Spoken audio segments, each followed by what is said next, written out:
Hello दोस्तों, मैं आपका दोस्त अनिकेत वापस आ गया हूँ एक और नई कहानी के साथ। ये कहानी है आरव की।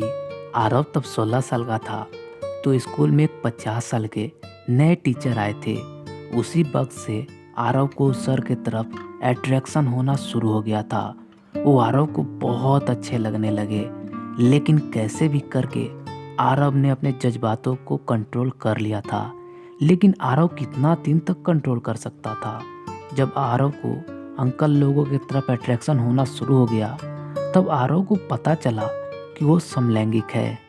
ये बात आरव ने अपने तक ही सीमित रखी। लोग क्या कहेंगे, बस इसी डर से आरव ने कभी किसी को ये बात नहीं बताई। आरव शहर में रहकर पढ़ाई करता था। जब उसकी 12वीं कंप्लीट हो गई तो वो गांव आ गया। एक दिन आरव गांव के ही सब्जी मार्केट में सब्जी लेने गया। वो सब्जी खरीद ही रहा था, तभी उसने एक 55 से 56 साल के अंकल को देखा। अंकल का घुंघराले बाल और एकदम गोरा चेहरा देख आरव की नजर ही नहीं हट रही थी। आरव को वो अंकल इतना पसंद आ गए थे कि आप उसे लव एट फर्स्ट साइट कह सकते हैं।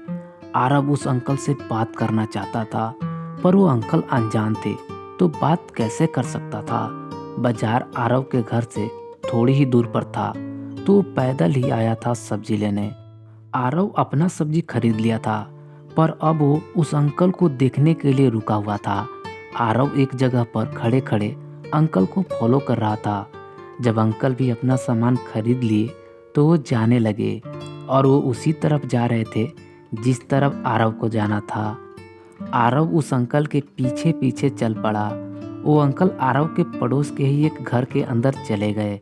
आरव अपने घर आया और सुबह सुबह आरव सोकर उठा तो देखा कि वो अंकल आरव के पापा के साथ बैठे हुए थे।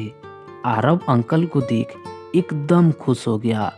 तभी आरव के पापा ने आरव को बुलाया और बोले, बेटा अंकल को नमस्ते करो, ये धर्मेंद्र अंकल है। फिर अंकल आरव से उसकी पढ़ाई लिखाई के बारे में पूछने लगे। वो अंकल बहुत ही ज़्यादा हैंडसम थे और वो गांव वाले लगते नहीं थे। उनका कपड़ा पहनने का ढंग और सब कुछ उनका अलग था, और शायद एक वजह ये भी था कि आरव उनके तरफ अट्रैक्ट होता चला गया। वो अंकल शहर में गवर्नमेंट जॉब करते थे और अब वो रिटायर हो चुके हैं, तो उन्होंने अब ज़्यादा से ज़्यादा समय गांव में ही बिताने का सोचा था। अंकल जब भी इधर से गुजरते थे तो आरव को देखकर और मुस्कुराने लगते थे, और अंकल अब आरव के पापा के पास कुछ ज़्यादा ही आना जाना शुरू कर दिए थे, और वो आरव को खूब देखते थे। आरव अब गांव में भी हमेशा अच्छे कपड़े पहनकर, मतलब कि पूरा तैयार होकर रहने लगा, और किसी न किसी बहाने अंकल के घर के तरफ जाना शुरू कर दिया। अंकल का एक भतीजा था जो आरव के ही उम्र का था। आरव ने उससे दोस्ती कर लिया। अब वो उसके साथ उसके घर में जाने लगा और वो अंकल को खूब देखता था। दोनों एक दूसरे को खूब देखने लगे, पर किसी ने किसी से कुछ नहीं बोला। वैसे गांव के अंकल लोग बहुत ही कम फेसबुक पर रहते हैं, लेकिन वो अंकल शहर में रहे थे तो फेसबुक बहुत अच्छा से चला लेते थे। आरव ने उनको फेसबुक पर फ्रेंड रिक्वेस्ट भेजा। अंकल ने एक्सेप्ट किया। आरव फोटो डालता था तो अंकल उस पर लव रिएक्ट करते थे, और कुछ दिनों तक ऐसे ही चलता रहा। आरव ने डिसाइड किया कि अंकल जब इतना लाइन दे ही रहे हैं तो मैं ट्राई करके देख ही लेता हूँ। आरव ने उनको मैसेंजर पर ही हाय लिखकर मैसेज किया। रात के 11 बज रहे थे। मानो अंकल उधर से एकदम से तैयार ही बैठे हों रिप्लाई देने के लिए। उन्होंने बात करनी शुरू कर दी। दोनों के बीच खूब बातें होने लगी। रात को 2-2 घंटे चैटिंग करते थे दोनों। अंकल अपने वाइफ के साथ नहीं सोते थे, वो उनका अपना कुछ पर्सनल मामला होगा। अब धीरे धीरे आरव को अंकल से बात करने की आदत लग गई। आरव ने अंकल का व्हाट्सएप नंबर भी ले लिया। कुछ दिन तक ऐसे बातें होने लगी। अब 1-2 दिन से अंकल ऑनलाइन आना बंद कर दिए थे, और इधर आरव एकदम परेशान हो गया था, क्योंकि अंकल आजकल दिख भी नहीं रहे थे। आरव को आदत जो लग गई थी अंकल से बात करने की, और आरव को पता चला कि उनके मोबाइल का रिचार्ज खत्म हो गया था।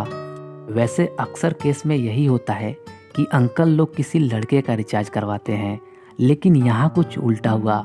आरव ने ही उनका रिचार्ज कर दिया और अंकल को मैसेज कर दिया कि देखिए तो रिचार्ज हो गया है या नहीं। आरव ने ये पूछा ताकि अंकल को जता सके कि उसने ही रिचार्ज किया है। अंकल बोलने लगे कि अरे इसकी क्या ज़रूरत थी। अंकल और आरव के बीच कभी कोई गलत बातें नहीं हुई थी। आरव ने एक दिन मैसेज किया कि आज शाम को मिलिए। अंकल बोले कहाँ पर?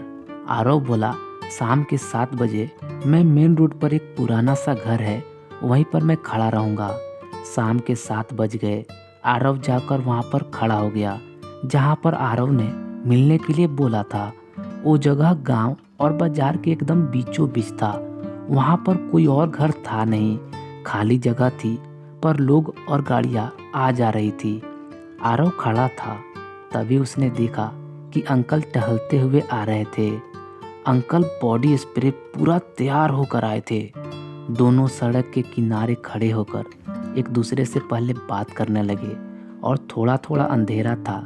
जो लाइटें आ रही थी वो गाड़ियों की टर्च की लाइटें थी। अंकल बोले हाँ जी बोलिए क्या बात है? आरव बोला बस ऐसे ही। अंकल मुस्कुरा रहे थे और आरव को पकड़ लिए। आरव को मानो जैसे इससे अच्छा कुछ मिला ही ना हो। फिर अंकल ने आरव को किस करना शुरू कर दिया। और ऐसा नहीं था कि ये किस एकाएक हो गया, इसमें बहुत दिनों का मेहनत था। काफ़ी दिनों से इन दोनों का प्यार मोहब्बत चल रही थी। शाम का वक्त था तो बाजार से गांव के बहुत सारे लोग घर के तरफ लौट रहे थे, तो दोनों अलग हो गए। आरव अपने घर के तरफ भागा और अंकल बाजार के तरफ चले गए। आरव बहुत खुश था क्योंकि आरव ने अपनी पूरी जिंदगी में पहली बार किस किया था। आरव का तो खुशी का ठिकाना ही नहीं रहा। अब अंकल और आरव मिलने का सोचने लगे। आरव बार बार बोलता कि अंकल प्लीज मिलिए ना। अंकल ने बोला कि अब मेरी उम्र हो चुकी है, आप मुझसे जो उम्मीद कर रहे हैं वो मुझसे कुछ होने वाला है नहीं, और मुझसे आप सिर्फ उतना ही उम्मीद कर सकते हैं जितना कि पिछली बार हुआ था। आरव बोला कि क्या आप मेरे लिए नहीं मिल सकते? आरव ने बहुत रिक्वेस्ट किया तो अंकल मान गए। इस बार दोनों ने सोचा कि 7 बजे तो लोग आ जा रहे हैं, हम लोग इस बार 9 बजे चलेंगे वहीं पुराने वाले घर पर। 9 बजा तो अंकल घर से निकल कर जा रहे थे, तभी आरव के पापा ने उनको रोककर बातें करने लगे और फिर उनसे बातें करते करते अंकल को लेकर उन्हीं के घर के तरफ चले गए। तो दोनों नहीं मिल पाए। अगले दिन कैसे भी करके दोनों वहां तक पहुंच ही गए। दोनों उस पुराने वाले घर के अंदर चले गए। अंकल बार बार मना कर रहे थे, पर आरव कहाँ मानने वाला था। आरव ने उनकी एक न सुनी और अंकल के साथ खूब मस्ती किया। और जब आरव और अंकल बाहर निकल रहे थे, तभी आरव ने देखा कि गांव के ही एक आदमी ने उन दोनों को घर में से निकलते हुए देख लिया है। आगे क्या होगा? क्या वो आदमी गांव जाकर सबको बोल देगा या कुछ और? बताएंगे आपको अगली कहानी में। तब तक के लिए दीजिए इजाज़त अपने अनिकेत को। मिलते हैं बहुत ही जल्द एक और नई कहानी के साथ। इसी का पार्ट 2 लेकर आएंगे। और अगर आप नए हैं तो चैनल को सब्सक्राइब जरूर कीजिएगा।